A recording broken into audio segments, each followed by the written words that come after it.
Projektet e bizneseve të 50 punëkërkuesve të papunë nga qarku i Shkodrës do të financohen me fonde deri në 1 milion lek në kuadër të programit të vetpunësimit 2025. Për grantet e këtij viti në nivel qarku kanë aplikuar 104 punëkërkues.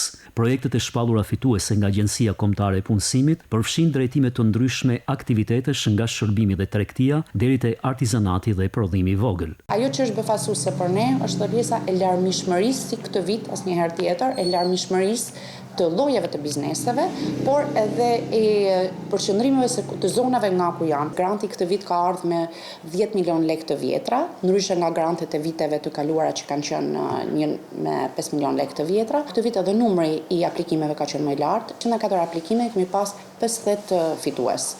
48 vet kanë hapur sapo kanë hapur niptet dhe kanë nënshkruar marrëveshjet. Përfituesit e granteve shprehen entuziast për mbështetjen financiare të ofruar, duke e konsideruar këtë një mundësi reale për krijimin e një burimi të qëndrueshëm të ardhurash. Kam hyrë me idenë e biznesit dyqan hidraulike. Aplikova këto dhe dola fituesi i grantit. Shpresojmë që të ecin sa më shumë dhe të gjerana.